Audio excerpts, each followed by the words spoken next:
देख लो, एनडीए में तो अब वो सोलो श्रृंगार करके कहीं भी रहेंगे, तो एनडीए छोड़ दीजिए, उनके पास कोई नहीं जाता।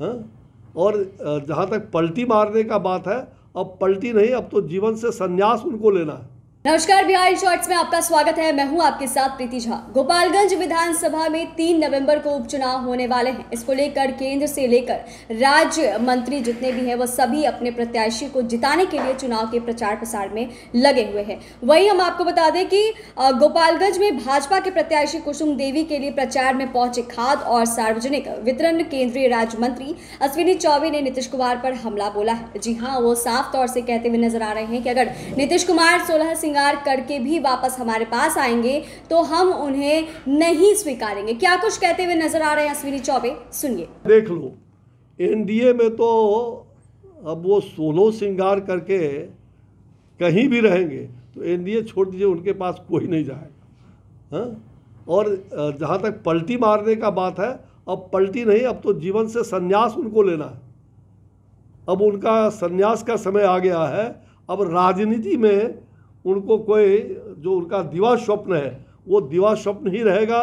कहीं भी राजनीति में कोई भी देश के नेता, राज्य के नेता उनसे सटने वाले नहीं हैं, वो जानते हैं अच्छी तरह से। और इसलिए अब उनका दिन ही समाप्त हो गया। अब सोलो श्रृंगार करके वो सजे धजे रह के तैयार रहेंगे, उनके पास कोई जाने वाला ही नहीं, तो फिर काहे के लिए। इसलिए राजनीतिक उनकी अवधि समाप्त हो गई है। और आप देख लीजिएगा, इस उपचुनाव में निर्णय आने के बाद 6 महीने के अंदर ये सब लोग कहाँ रहेंगे अता पता भी नहीं रहेगा।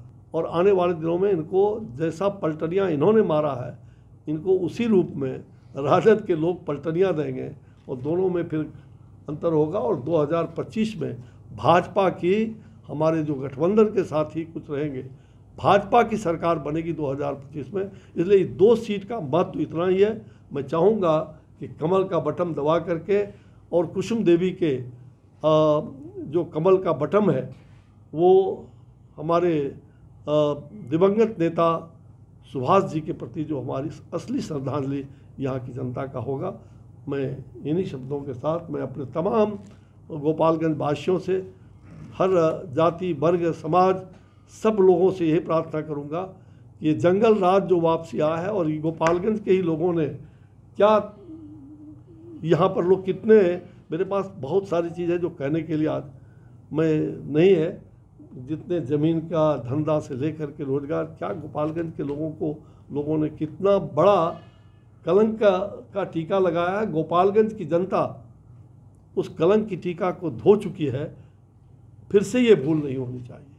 तो आपने सुना कि इस पर अश्विनी चौबे ने क्या कुछ कहा। जब मीडिया वाले ने सवाल किया कि नीतीश कुमार इस तरीके से पलटी मार रहे हैं, क्या वो फिर से पलटी मारेंगे तो उन्हें आप स्वीकारेंगे, तो इस पर साफ तौर से अश्विनी चौबे कहते हुए नजर आ रहे हैं कि अब वो पलटी मारकर ही कहाँ जाएंगे। वह 16 श्रृंगार करके भी अगर हमारे पास आएंगे, यानी कि बीजेपी के पास आएंगे, तो हम उन्हें नहीं स्वीकारेंगे। फिलहाल इस वीडियो में आज बस इतना ही। बाकी के खबरों के लिए देखते रहे बिहार इन शॉर्ट्स। धन्यवाद।